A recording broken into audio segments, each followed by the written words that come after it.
পুজোর সহযোদ্ধা আমি। এটা আমার মামার বাড়ির অন্নপূর্ণা পুজো। বহু ঐতিহ্যবাহী এবং সুপ্রাচীন পুজো। 2 শতাধিক বৎসর পূর্ণ হয়েছে। যথেষ্ট জাঁকজমক করেই এখনো পর্যন্ত এই পুজোকে বহন করে নিয়ে চলেছে আমার মামার বাড়ি হালদার বাড়ি।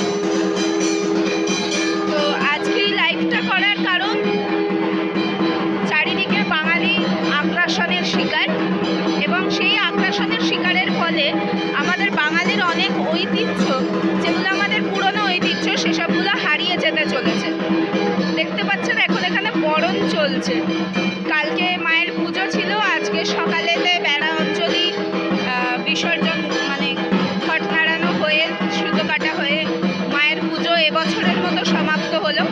এখন চলছে বরণের পালা।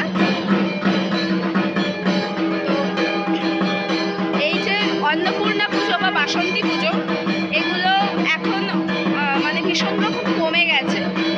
আমাদের মামার বাড়িতে এখনো চলে এই পুজো, বহু বছর ধরে চলছে। এটা আমাদের বাঙালি পুরনো সংস্কৃতি, বাসন্তী পুজো, অন্নপূর্ণা পুজো। মা অন্নপূর্ণা আমাদের অন্নের দেবী। আমরা তো এই ধরনের পুজোগুলোকে দিনে দিনে ভুলেই যাচ্ছি। আমরা অন্যান্য সংস্কৃতিতে অধিক মত্ত হয়ে পড়ি।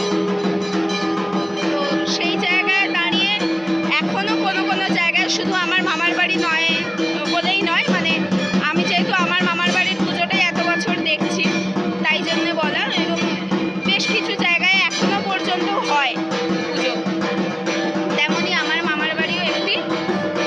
এটা আমাদের বাড়ির পুজো, অনেক পুরনো বাড়ির পুজো। এটা এখন এই ঐতিহ্যকে ধরে রাখা হয়েছে। বিভিন্ন রকম রীতিনীতি পালন করে এই পুজো করা হয়। কুমারী পুজো, বলিদান, সব কিছুই হয় এখানে। আনাজ বলি, পাঠা বলি, সব কিছু। অন্নকূট হয়, মানে কাঙালি ভোজন। এই অঞ্চলের, এই গ্রামের, এই মানে আমার মামার বাড়ি হুগলি জেলার নালিকুলে অবস্থিত, তারকেশ্বরের খুব কাছেই। এখানে সবাই আসে, শুধু দিনটা জানিয়ে দেওয়া হয় যে পুজোটা কোন দিনে। সেই দিনেতে গ্রামের সবাই আসে এবং কাউকে এই সময় ফিরিয়ে দেওয়া হয় না। এই দিনেতে আমাদের সব সময় রান্না চলে। এই পুজোর সময় মায়ের পুজোতে কেউ অভুক্ত ফিরে যায় না, সবাইকে খাইয়ে তারপরেই ফেরানো হয়। সেই জন্যেই মায়ের অন্নকূট, মা কাউকে অভুক্ত রাখেন না। আমাদের ঠাকুর দালান।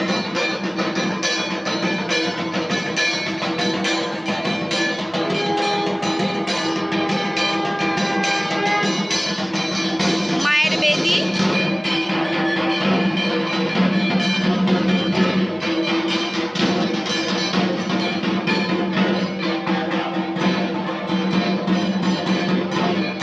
আমাদের পুরনো বাড়ি। ধন্যবাদ, সবাইকে দেখাতে পেরে খুব ভালো লাগলো। হালদার বাড়ির অন্নপূর্ণা পুজো বিভিন্ন জায়গায় আরও ভালোভাবে, বড়োভাবে বাঙালির এই ঐতিহ্যকে ধরে রাখা হোক। বাঙালির এই পুজো ছড়িয়ে পড়ুক আরও বেশি করে, বাঙালির সংস্কৃতি আরও ছড়িয়ে পড়ুক। ধন্যবাদ। জয় বাংলা, জয় বাংলা পক্ষ।